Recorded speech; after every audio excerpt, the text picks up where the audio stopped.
am so glad that you guys are here with me today on your part of the world, on your slice of the earth. Welcome back to the channel. Thank you so much for being here. It might be your first time. It may be your thousandth time.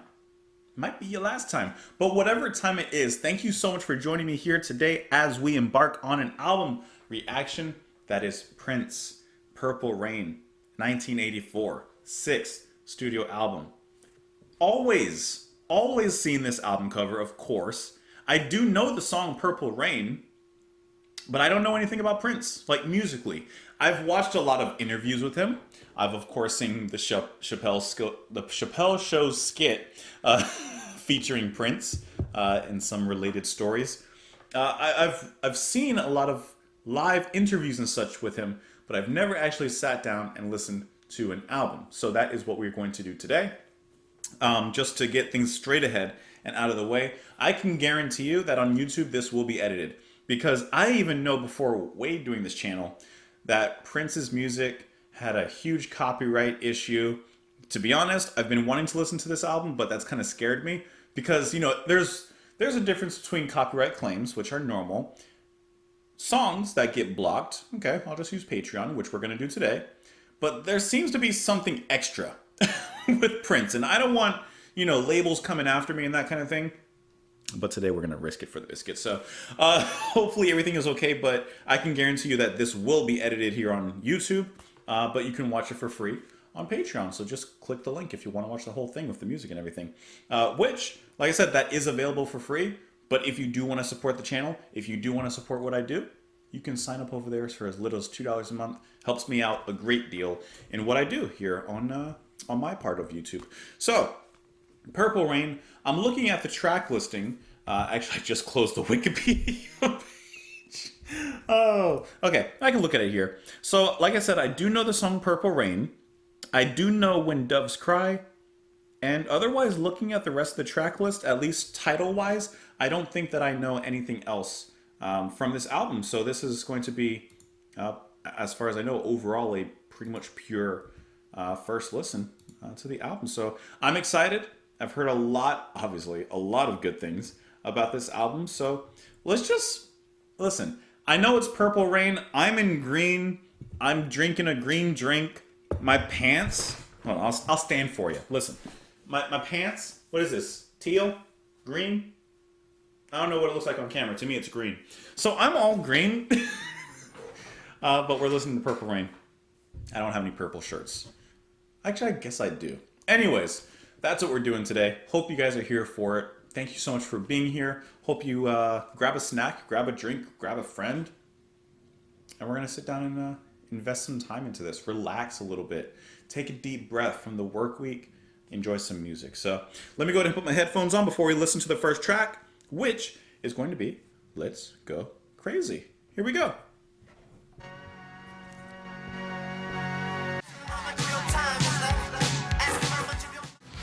Right into it.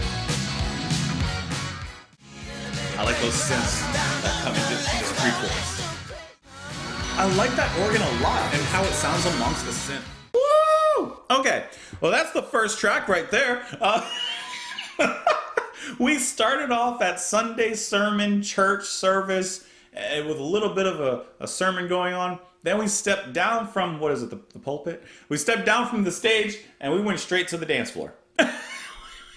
We went straight from church to the dance floor.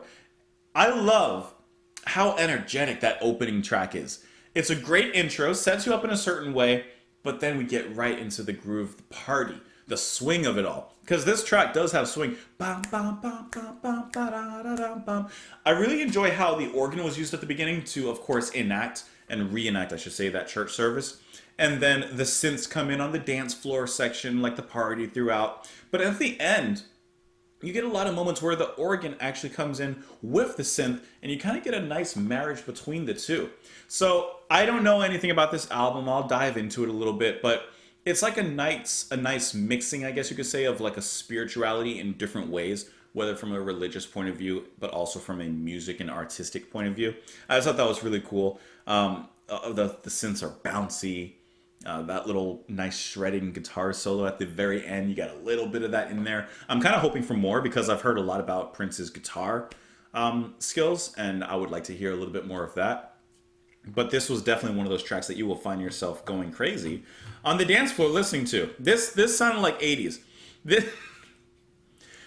This sounds like cocaine fueled 80s. Like that I don't know. That Dearly beloved, we are gathered here today to get through this thing called life. Electric word, life. It means forever, and that's a mighty long time. But I'm here to tell you that there's something else, the afterworld. So, yes, we're all here and gathered together to get through life, but there's still something after life. Of course, he's kind of mixing the idea of like an afterlife, but with also just there's more meaning to life than just getting through it. A world of never-ending happiness. You can always see the sun day or night. So when you call up that shrink in Beverly Hills, you know the one, Dr. Everything will be all right. Instead of asking him how much time is left, ask him how much of your mind, babe. I like that. Don't ask how much time you have left. How much of your mind do you have left? Because that's the important part. Things are much harder than in the afterworld. In this life, you're on your own. And if the D elevator tries to bring you down, go crazy. So when life is bringing you down, sometimes you just got to let loose with it. If you don't like it, the world you're living in, take a look around. At least you got friends. You see, I called my old lady for a friendly word. She picked up the phone, dropped it on the floor. Is all I heard. I don't know what was happening on the other line there. Let's go crazy. Let's get nuts. Let's look for the purple banana until they put us in the truck. What is the purple? I'm scared a little bit to ask what this purple banana is. Looking at some of the information about this track, it says that this is Prince's second #1 hit on the Billboard Hot 100. It was, hold on, here it is. Common to much of Prince's writing, the song is thought to be an exhortation to follow Christian ethics, with the D elevator of the lyrics being a metaphor for the devil. I would have not even thought of that at all. I would have not even thought about that at all. Going back to the lyrics here, we're all excited, but we don't know why. Maybe it's 'cause we're all gonna die. And when we do, what's it all for? You better live now, for the Grim Reaper come knocking on your door. So I guess it's half YOLO, half Amen. I'm just picking up what he's putting down. Let's go ahead and move on into the next track here, which is going to be Take Me With You. Let's go. Oh, wrong one. There we go. It's in your eyes. What can I say? Nice. Background harmony is coming more to the forefront. I like how it gets into the... You know what this track was to me? The first track, we went straight from sermon to dance floor. This feels like hitting up the bar after you've danced up a little bit of a sweat. You know, you've put all your energy into it. You're trying to dance with people. Now you're taking a quick little break. You're going to the bar and you're just having yourself a quick drink, sitting down for a moment. You're taking a little bit of a breather. That's what this track feels to me, because it's a little bit more middling paced. It's a little bit more relaxed in its delivery. Prince is very nice in his kind of just relaxing, a little bit more delivery.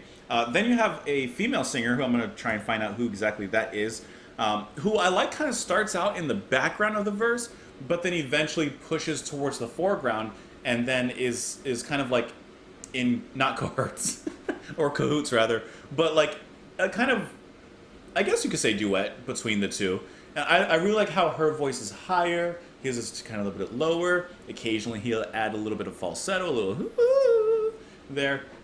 And then you have the drums that open and end the track as well, which are just frolicking amongst the rolls. And then that little simple chord from the synth playing atop that. That feels really nice. This track really did feel like just a breather, a break from the energy of the first one that we listened to there. The lyrics, I can't disguise the pounding of my heart, it beats so strong. It's in your eyes, what can I say? They turn me on. I don't care where we go, I don't care what we do, I don't care, pretty baby, just take me with you. Doesn't matter where we're going. I just want to make sure we get there. Come on and touch the place in me that's calling out your name. We want each other so much. Why are we playing this game? I don't care if we spend the night at your mansion. I don't care if we spend the night on the town. All I want is to spend the night together. All I want to do is spend the night in your Arms. It says that this song is sung as a duet with Apollonia Cotero, which is a really cool name. Like, I don't know anything about her, but that is a really beautiful and awesome name. That was originally intended to be performed by Vanity, but shortly before filming began for the movie Purple Rain, Vanity famously chose to quit participation in the film altogether when she was offered what appeared to be a lucrative contract with Motown Records and began filming The Last Dragon. Okay, so I didn't mention that in the beginning of this album listen, but I do know that this album, I guess, is also a movie. I don't know anything about like the connection. I don't know which came first. I don't know if they were made to be released together. I really have no idea, but I do not know that there's a film associated with this. And I guess that at this time with Vanity, I guess she also ceased her romantic relationship with Prince there. So it says here that the song was then intended for the Apollonia 6 album to coincide with the film, but was pulled for the Purple Rain soundtrack. Now I can't even speak. Purple. Anyway, and then I really like those strings as well. I don't think I mentioned that at the end of the track. I like those strings that were sort of sporadically dancing around the groove of the duet there in the music. Let's go ahead and move ourselves into the next track, which is going to be The Beautiful Ones. Not The Beautiful People, that's Marilyn Manson, or whatever his name is, but The Beautiful Ones. Let's go.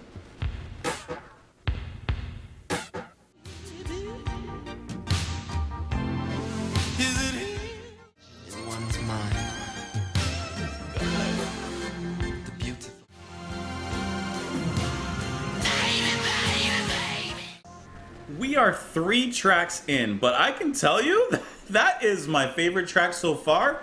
That was emotional. That was powerful. I really enjoyed the way that it built up and all the instruments that were slowly beginning to be built up with it. Throughout this whole track, you almost have a kind of duet nature. Definitely unlike the last track, but like in here you have a duet nature between Prince and the synths here. I don't know if it's Prince who's actually playing the synths on this track. Actually, hold on. Looking at the Wikipedia page for this one, he's taking care of everything apparently on this track. So he's handling everything on this track. Okay. I love how his singing. First of all, this song is basically a plea of desperation. You know, I want you, blah, blah, blah, blah. We got that. I like how it starts off soft, pleading, romantic, baby, I want you. Like, and even the way he sings in that falsetto, baby, I want you. Like, I don't know, I can't do it, but he's doing it, right? But then he becomes so impassioned, so enthralled with the prospect that he is just by the end screaming out, yelling out, crying out, and at the same time, in a lot of those moments, the synth itself is rising with him, harmonizing him, pitching down. There's like a nice pitching that's going on with the synth there and his voice, which just brings the intensity very, very hard into this music. Then you have the piano that comes in, just adding those heavy chords and a little bit of a lifting nature to the music as well. The drums come in, like everything just builds so much momentum from the beginning, and it feels so good. Like this is a perfect track to me. That was wonderful to listen to, highly emotional, and just great songwriting and composition from the beginning to the end.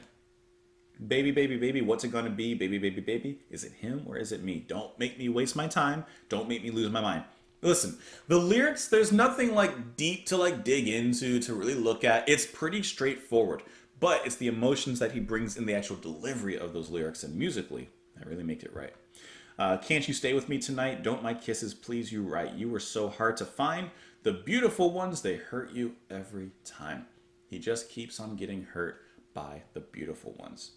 Paint a perfect picture, bring to life the vision in one's mind. The beautiful ones always smash the picture every time. He's trying to envision perhaps his life with this person, and he's done this many times before apparently. And he says every time the beautiful ones, they smash that picture, they smash that dream. If I told you, baby, that I was in love with you, if we got married, would that be cool? And then he just begins to plead at the end, turns into wailing and rambling. Can I tell you a story? Sometimes you lose. Let me tell you, sometimes you win. Yes, you do. I say sometimes, baby. Listen to me. I may not know where I'm going. Look here, I said, I may not know what I need. One thing's for certain, baby. I need you, please, baby, etc., etc., etc. I do find it really impressive that he is taking care of everything on this particular track here. I think that that is definitely worth noting. It says that this was originally said to be written for Susanna Melvoin to woo her away from her then boyfriend. The timeline fits as Susanna was seeing someone else when she met Prince in May 1983. The notion that the song was written for her was also confirmed by engineer Susan Rogers. Melvoin has admitted that she isn't completely sure about the genesis of the song. I can't say that song was exactly our story, but he wrote it during that time. Oh, he drew inspiration. I guess he wrote this song trying to woo her over. I don't know if it worked or not. Anyway, but it's a great song. Wooed me over. Let's move on into the next one, which is Computer Blue, which just makes me think of like when your computer, your laptop gets blue screened. Ah, that's the worst feeling ever. When you're like in the middle of a task or you're just like working away or you're just watching YouTube on your computer and then it freezes for a moment and the infamous blue screen. Let's hope that my computer doesn't blue screen anytime soon. Let's go. Wendy.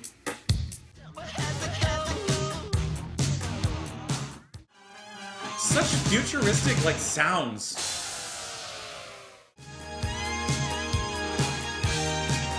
See how the guitar flowed into that organ. Computer Blue kind of sounds like a experimental industrial kind of sounding Prince song. I don't know. This one was really interesting, especially the beginning, which you have this dialogue that just makes me think it's like a horror movie or a thriller of some sort.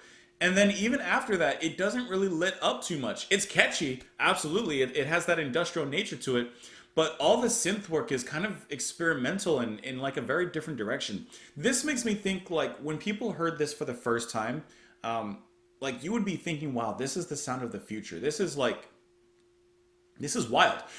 To me, this is what that sounds like if I'm trying to put myself in that time and in that place. Because yeah, it's catchy, it's danceable, it moves you. But there's also something very unique about the sounds that are going on. And then the way that the synth and the guitar solo came about with one another was really nice. The guitar solo is extremely melodic, very singable. It's actually saying something. Like, that's really good. I like a guitar solo that has something to say. It's not just flashy notes, doing your arpeggios, blah, blah, blah, blah, blah. It's actually adds meaning and adds a feeling into the music rather than just being in the music. And then Prince himself, his singing, he's retaining some of that roughness from the previous track in here. And he really lets it loose again at the very end, which kind of shocked me. I was like, what? Because it was in this kind of nice, futuristic, I don't know, synth-led guitar solo and place. And then when he came back in, I was like, oh, it's like a jump scare for me. So we're going to definitely have to look into this in the beginning, the spoken word intro, which is a conversation between two who says, Wendy? Yes, Lisa. Is the water warm enough? Yes, Lisa. Shall we begin? Yes, Lisa. That sounds scary. Where is my love life? Where can it be? There must be something wrong with the machinery. Where is my love life? Tell me, where has it gone? Please, somebody tell me what the hell is wrong. Till I find the righteous one, Computer Blue. Till I find the righteous one, Computer Blue. Is this trying to find love online? I mean, did I say 83 or 84 for the album? 84. I mean, there was basic internet at the time, I believe. Or maybe like, I don't know. Maybe it's falling in love with a robot or a computer or something. Let's look into it. Let's dive a little bit deeper on this one because this one I really don't know. Okay, so in the film, this song represents Prince's character's angst at the budding relationship between the characters of Morris Day and Apollonia, the latter of whom he desires, and he performs it in front of the two during the Revolution set at a nightclub with the aim at upsetting them. Okay, so that gives us the film's point of view and context there. But I want to know, like, what does it mean within the context of this album? What does it mean, like, here? It says the song begins with spoken lyrics by Wendy and Lisa, which suggest a dominatrix type relationship. The song then explodes into an experimental rock number with screaming, heavy synths, short guitars, and lyrics about the relationship between humans and computers. Okay. All right, so it is, I guess, a little bit more literal there. Interesting. So is he trying to make a connection between maybe the dominating romantic lifestyle of a dominatrix and perhaps how computers are and will dominate a certain portion of romance? I feel like there's something there. I feel like there's a comparison to be made. Otherwise, why would it be there, right? It says that, I guess it's keyboardist Lisa Coleman and guitarist Wendy Melvoin who are speaking there. So it's actually members of the band that are actually seeing that. It's not just like random people that are there. That's interesting. Next song is Darling Nikki, which is also going to end the first side of the album. Let's go ahead and talk about Nikki. Castle, and I just couldn't believe my eyes.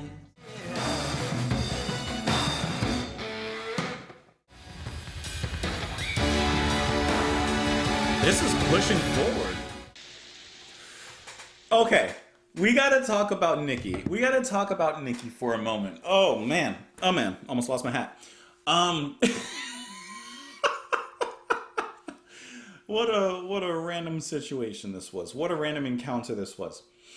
Okay, so first of all, one thing I'm really impressed listening to this album is I kind of thought that this album would be like kind of straightforward pop and, you know, with a mix of other things based on the songs and stuff that I do know. But we're getting a lot of different experimental touches in this album that I really feel at the time of release would really be like pushing the envelope and pushing buttons, you know? Of course you have like the nature of this song, which I can't see going over well with general audiences in 1980, whatever. But thinking just about the music itself and just how experimental that is, just how it really just like so different. One thing I really liked about this one is that it has this, of course, kind of sleazy nature in the lyrics itself, but even musically, it has this very discordant, sleazy kind of tone throughout the whole thing. But I really like how in the verse, it's slower, sleazier, but then they're always getting up to that upcharge in like the last two lines. You know, like with it said, "Thank you for a funky time, call me up whenever you want to grind." And the way that Prince emotes that is just so awesome because he's like, you could feel like what he's going through in these moments. When he says that, you can hear a little bit of celebration. You know, he's like, yeah! Like, he's not doing that, but he's doing things like that. Or even like before that, like when they're about to begin their encounter, she said, "Sign your name on the dotted line." The lights went out and Nikki started to grind. So whatever was happening was really freaky that he needed to sign his rights away, sign a waiver basically, and then the lights went out and it started. And from there you can kind of imagine, like, you know, if we're watching a film, it would just be pitch black and you're just hearing the noises of what's happening, or you're hearing some sort of like, I don't know, well, I forgot the word. Forgot the word I want to use. But it's kind of just left to the imagination. It doesn't need to show you what's happening. It implies what's happening. So through all the synths, which are just like maddeningly dancing around and bobbing around, and his screaming, his different ad-libs that he's making mention of, I just think that that's really cool how he kind of paints a picture for us of what's going on without literally telling us, even though he does mention some things in the lyrics there. I just think that is really, really interesting what's happening in this track. I knew a girl named Nikki. I guess you could say she was a sex fiend. Met her in a hotel lobby, masturbating with a magazine. She said, "How'd you like to waste some time?" And I could not resist when I saw Nikki grind. And it goes from there. They have their encounter, like the lyrics I mentioned. And then he says, "Woke up the next morning, Nikki wasn't there. I looked all over, and all I found was a phone number on the stairs, and it said, 'Thank you for the funky time. Call me up whenever you want to grind.'" And then that's why I said, like, the music gets into that celebratory mode. And the break at that point is so cool because there's so much happening there that I wasn't expecting. Like, that is incredible. The double kick drums, wasn't expecting that to just continually roll on. The big synths, wow, That's why it's like celebratory. Like he's like, yeah, that was actually kind of cool, but he was scared. But at the end, he was like, oh, that was kind of cool. And like I just like how the music kind of captures that kind of victory lap mentality of like, yeah, that was incredible. I just think that this is like very progressive for its time. There, it says that this song was not released as a single. It gained wide notoriety for its sexual lyrics, and was responsible for the creation of the infamous parental advisory sticker. This song was responsible for that.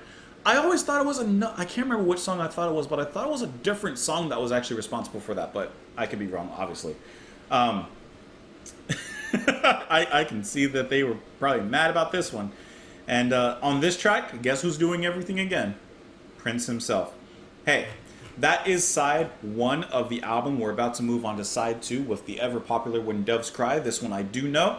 But before we move on to side two, if you're still here, if you're still watching, because listen, the watch time is typically sits around 30%. So there's a good portion that don't make it to this point.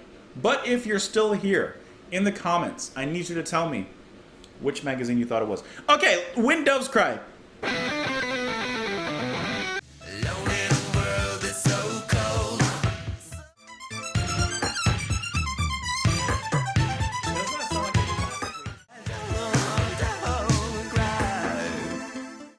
Oh man. Oh, whoa. We're not there yet. Well, we're not there yet. Let's talk about these doves. Let's talk about these birds. This is a Stone Cold classic. What am I going to talk about in this track that probably hasn't been mentioned millions and millions of times at this particular point? Like, it's just a classic. This is the type of track that will stand the test of time. Put it on today, it'll reach number one. Put it on a year from now, it'll reach number one. It's just always going to be a popper. The iconic synth lines, the iconic do do do do do do do do, incredibly catchy. Maybe I'm just and all the ad libs on top. She never satisfied. Like everything about this track is just iconic. The drums, wonderful. I see that once again. Prince is doing everything. He's everything on here. The guitar solo, great. The little what I would say is classically inspired keyboard run near the end of this track, wonderful. This just has everything about it. I don't want to even spend that much time talking about this particular track musically because you heard it. You've always heard it. Even I've heard this one. I just don't know what else is there to say about it. She's never satisfied. There's nothing to say about it. Literally. Dig if you... I'm not being lazy. It's When Doves Cry. Dig if you will the picture of you and I engaged in a kiss. The sweat of your body covers me. Can you, my darling, can you picture this? Dream if you can a courtyard of an ocean of violets in bloom. Animals strike curious poses. They feel the heat between me and you. So, with all that being said, the chorus. How can you just leave me standing alone in a world that's so cold? Maybe I'm just too demanding. Maybe I'm like my father, too bold. Maybe you're just like my mother. She's never satisfied. Why do we scream at each other? This is what it sounds like when doves cry. So, obviously, the relationship is going awry. And I like the title of the track and, the repeated line, When Doves Cry. Doves, symbols of peace, but even the doves are crying. So, of course, the relationship, which should be peaceful, there's some hot emotions happening there. Touch, if you will, my stomach. Feel how it trembles inside. You've got the butterflies all tied up. Don't make me chase you. Even doves have pride. Even the symbol of peace and perhaps humility has a little bit of pride. Then it just repeats from there, actually, for the rest of the song. Let's look on this one, because this one I don't really know at all anything historically about it. I see a lot of, certified platinum, #1 single for 5 weeks, etc., etc. Ranked number 37 on Rolling Stone's list of 500 greatest songs. Yeah, of course, right? Like, duh. It says that Prince wrote and composed When Doves Cry after all the other tracks were completed on the album. He played everything. The song has no bass line, which is very unusual for an 80s dance song. Prince said that there was originally a bass line, but after a conversation with singer Joe Jones, he decided that the song was too conventional with it included, which I think is really cool. He's like, everybody uses a bass line. Let's just nix that. See? The song ends on a classical music-inspired keyboard piece backed by another synth. I know what I'm hearing. The song is in a key of A minor. No one cares about that. And I mean, you know, some people do. All right, let's move on into the next track here, which is I Would Die for You. Let's go. No need to cry. I'm your Messiah, and you're the reason why. And then this chorus here. All right, I Would Die for You has a really, to me, unique rhythm, right? So first of all, you have I'm assuming it's drum machine. I would take a guess on here, or it could be drums. I don't see drums listed, so I'm gonna go with the drum machine. It looks like the LM1. So anyways, you have that pattern, that boom ch ba, boom ch ba, right? So the snare's on the 2 where it should be, but the kick is just 3. 1, 2, 3. 1, 2, 3. But after that snare, you also have kind of delayed in the back like a clap, like a echoey, like one of those. And mixing that kind of unique pattern, I know it's not like the most unique thing, but it is unique, I feel like, within this context. Mix that in with the way that he delivers the chorus. I would die for you, right? And then he hits that yeah with the clap there. I just feel like there's a kind of interesting cutting up and rhythmic dancing going on in here, which perfectly would work on like a dance floor, but it doesn't sound so straightforward. It's just a little bit unconventional, which I guess you could actually apply to a lot of what we heard here and what we've heard about like the missing bass line from When Doves Cry, in that like, yeah, we're still making these pop songs, we're still making this for a soundtrack or for the dance floor, but at the same time, let's try a little something different. Let's just try a little something different. And then in here, I really like that buzzy, staticky kind of synth pulse that's just constantly going on. It actually just adds this nice, I don't know, electrifying feeling to the music, which is small, it's pulsating, but it feels good. There's not a ton happening on the top end of everything besides that big drum sound, of course, Prince himself, but there's just a little bit of subtlety in this track, which I think makes it really, really nice. It says, I'm not a man, I'm not a woman, I'm not a man. I am something that you'll never understand. I'll never beat you, I'll never lie. And if you're evil, I'll forgive you by and by, cause I would die for you. Darling, if you want me to, I would die for you. I'm not your lover, I'm not your friend. I am something you'll never comprehend. No need to worry, no need to cry. I'm your Messiah, and you're the reason why.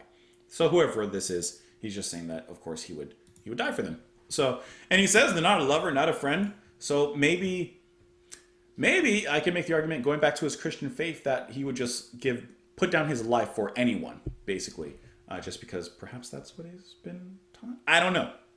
It says that the song's lyrics evoke. Yeah, there you go. Christ's message to his followers: "You, I would die for you, darling, if you want me to." So there you go. That's exactly the reason why.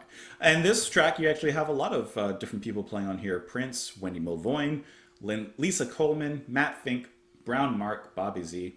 A lot of synths, a lot of backing vocals, a lot happened on this particular track. So let's move on into the next one, which is Baby, I'm a Star. Let's go. Nice come up, nice rise. Check it all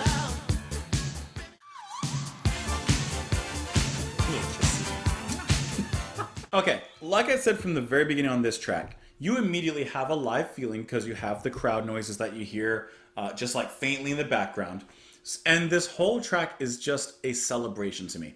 This sounds like the biggest block party you could have. Streets are closed down, people are spilling out onto the avenue, and it is just loud, celebratory.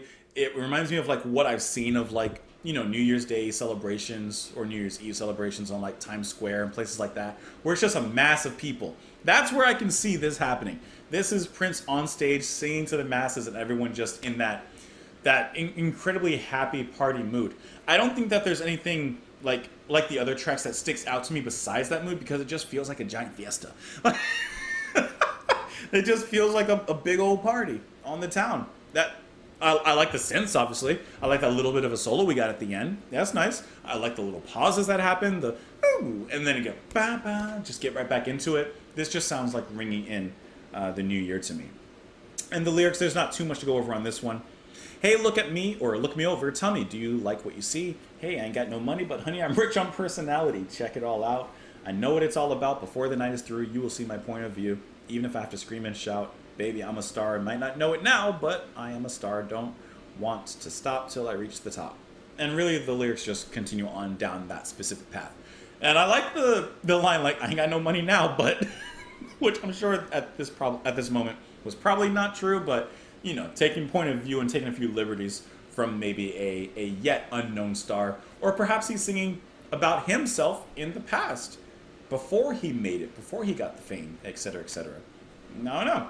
Let's move on, my friends, my dear friends, into the final track, the title track of the album, Purple Rain, which, like I said, it's been a long time, but I have heard it in some capacity, because I do know the chorus, Purple Rain, Purple Rain. You know, I've heard that. But yeah, let's go ahead and finish it out. Give it a listen. We'll talk about it after. Let's go.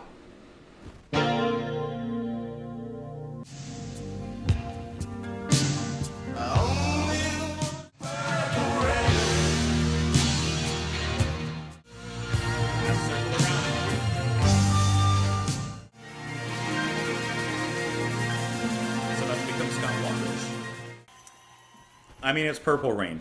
What are you gonna say about that one? I've never actually heard the very end, like with the piano and the orchestra, the strings coming in. I thought that was really nice, and the crowd noises behind, which, like I said, kind of sounded like the last few drops of rain coming down. It's Purple Rain. It's that track. Everyone knows this one. The guitar solo, of course, is probably one of those high-ranked guitar solos. This track itself is one of those tracks that everyone knows. And I think that in the context of the album, this is a perfect track to close everything. We've gone through so many different moods, from straightforward pop to something funky to sermons, in all these different directions, to experimental phases as well. And this is just that nice, long, round up piece of closure to bring the album to its last final throes of passion, to bring it down into a nice, like I said, rolling into those end credits, I would imagine, for the film itself. I've said this a long time ago in an old video a long time ago, and it's one of my, I guess, hot takes / controversial opinions, but even though I can easily recognize Purple Rain is like a really good song, it's not really one of my favorites, if I'm being honest. It's just like a big ballad, and I'm like, that's fine, you know, those have its place, and like I said, this does work in the context of the song itself, but it's not like a track I'm going to like really go back and listen to, you know? It's just not a sound I always enjoy. Sometimes I do. Sometimes I like a good ballad, but this isn't one of them necessarily. And I know that that's a controversial opinion. How can you not like Purple Rain? I don't know. There's lots of songs people don't like. I think it's perfectly fine. I can recognize it, but it's not one of my things. And if you've gotten this far, don't leave now. You might as well stay. The lyrics. I never meant to cause you any sorrow. Never meant to cause you any pain. I only wanted one time to see you laughing. I only wanted to see you laughing in the purple rain. I only want to see you bathing in the purple rain. I never wanted to be your weekend lover. I only wanted to be some kind of friend. Baby, I can never steal you from another. It's such a shame our friendship had to end. So this works really nicely contextually wise with the lyrics, the deep sadness, hence the mourning in the guitar solo, the wailing, the cries. Like I mentioned with Prince, I like when he gets into those rough, like falsetto kind of noises, because it really shows pain. And I think he does a great job kind of emoting that. As he continually says, I only want to see you in the purple rain. Looking at the Wikipedia page for this one, I see a lot of, top 100, peaks that here, number one, blah, blah, blah, blah, blah. But let's get into the meaning here of the track. It says, Prince explained the meaning of the songs as follows. When there's blood in the sky, red and blue equals purple. Purple rain pertains to the end of the world and being with the one you love and letting your faith guide you through the purple rain. So just getting through that purple rain, that pain, that end. It says that the title track of Prince's preceding album, 1999, included similar references to a doomed ending under a purple sky. And then I think that we had mentioned this before, but we had listened to the track Ventura Highway from America, and it says that the name for the song originates from that particular track as well. So there you go. That is Purple Rain by Prince. Listen, I don't know how long the video's been, probably about an hour at least, I would gather. If you've gotten this far, thank you so much for watching this video. Thank you so much for settling down, sitting down, laying down, wherever you are around town, just being down with the channel and listening to some good music. I hope that you enjoyed it. Please, if you did enjoy it, press the like button at least before you leave. It does help me a lot. Of course, leave a comment as well on your thoughts of the album. You can support the channel and what I do on Patreon, like I mentioned in the beginning, for as little as $2 a month. It helps me a lot in what I do here. But otherwise, please enjoy the rest of your day. Come on back tomorrow, and I hope I'll see you all then, guys. Bye.